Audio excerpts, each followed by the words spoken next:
రాధాకృష్ణుల ప్రేమ చరిత్రలో నిలిచిపోయిన ప్రేమ.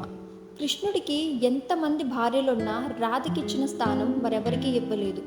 ఇంతలా ప్రేమించిన కృష్ణుడు రాధని ఎందుకు పెళ్లి చేసుకోలేదు? ఈ వీడియోలో తెలుసుకుందాం.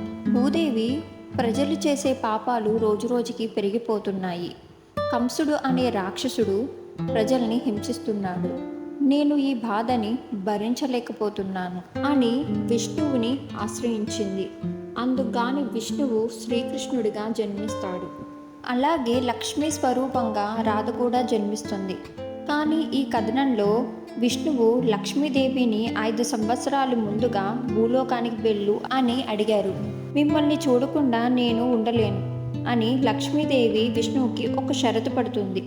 నేను మీ రాకకై ఎదురు చూస్తాను. ఎప్పుడైతే మీరు నన్ను కలుస్తారో అప్పుడు దాకా నేను కళ్ళు తెరవను అని చెప్పింది. రాధా తల్లిదండ్రులు తన కుమార్తె ఇప్పుడు దాకా కళ్ళు తెరవలేదని, దీనికి పరిష్కారం చూడండి అని నారదుని ఆశ్రయించారు. విషయం తెలిసిన నారదుడు ప్రజలకి విందు ఏర్పాట్లు చెయ్యండి అని అక్కడి నుంచి వెళ్ళిపోయాడు. నారదుడు చెప్పినట్లుగానే ప్రజలందరికీ విందు ఏర్పాట్లు చేశారు.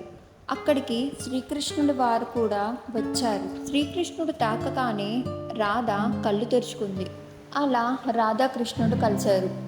రాధాకృష్ణులు బృందావనంలో గంటలు గంటలు గడిపేవారు. శ్రీకృష్ణుడి చుట్టూ ఎంతమంది గోపికలు ఉన్నా రాధకి ప్రత్యేక స్థానం ఉండేది.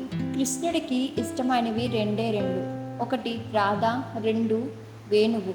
కృష్ణుడి మురళీగానం విని రాధ ఎక్కడ ఉన్నా శ్రీకృష్ణుని చెంతకి చేరేది. ఇలా వారిద్దరూ గంటలు గంటలు ఆ బృందావనంలో గడిపేవారు. కొన్ని సంవత్సరాల తర్వాత కంసుని చంపడానికి శ్రీకృష్ణుడు మధురకి వెళ్లాల్సి వస్తుంది. రాధ శ్రీకృష్ణుని కలిసి నువ్వు నన్ను పెళ్లి చేసుకో అని అడిగింది. శ్రీకృష్ణుడు రాధ, నువ్వు నేను శరీరం వేరైనా మన ఆత్మ ఒకటే.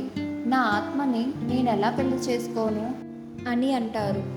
మరికొన్ని గ్రంథాలలో రాధాకృష్ణులు పెళ్లి చేసుకున్నారని, ఆ పెళ్లి స్వయంగా బ్రహ్మే చేశారని, పెళ్లి చేసుకున్న తర్వాత రాధ వైకుంఠానికి వెళ్ళిందని పేర్కొన్నారు.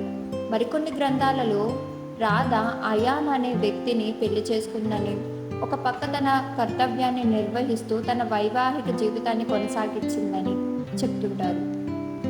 ఇలా ఏది ఏమైనా రాధాకృష్ణులు కలిసి ఉండకపోవడం అనేది బాధాకరమైన విషయం. కృష్ణుడు కంసుని చంపి మధురా పట్టణాన్ని పాలిస్తాడు. అలాగే ద్వారకా నిర్మించి రుక్మిణి సత్యభామని కూడా పెళ్లి చేసుకుంటాడు. ఒకరోజు కృష్ణుడు రాధా రాధా అని తలుస్తాడు. ఇది చూసి రుక్మిణి, స్వామి, మేమందరం నిన్ను ప్రేమగా చూసుకుంటాం, అయినా మీరు రాధని ఎక్కువగా ఎందుకు కలవరిస్తారు అని అడిగింది.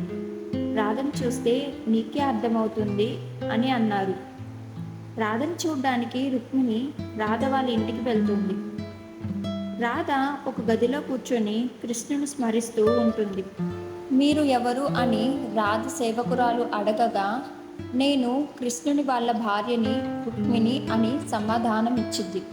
ఈ మాట విని రాధ, కృష్ణుడు ఎలా ఉన్నారు అని రుక్మిణిని అడిగింది. రుక్మిణి తన చేతిలో ఉన్న వేడి పాలని ఇచ్చి ఇది తాగు అని అంది. రాధ ఆ వేడి పాలని కూడా చూడకుండా తాగేసింది. రుక్మిణి ఆశ్చర్యంగా చూస్తూ సరే నేను వెళ్తాను అని అక్కడి నుంచి వెళ్ళిపోయింది. రుక్మిణి ఇంటికి వెళ్ళేసరికి కృష్ణుడు పడుకున్నారు.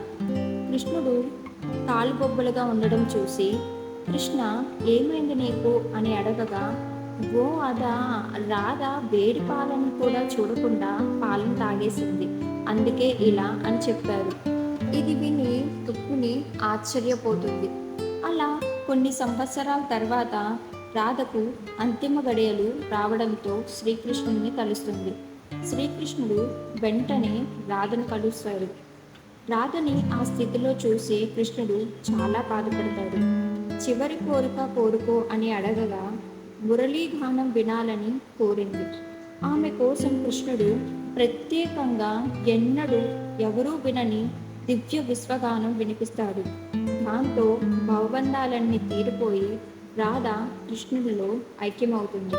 ఆమె కోసం వాడిన వేణువు మళ్ళీ వాడనని కృష్ణుడు దాన్ని విరిచి పడేసి అక్కడి నుంచి తన నివాసానికి వెళ్ళిపోతాడు.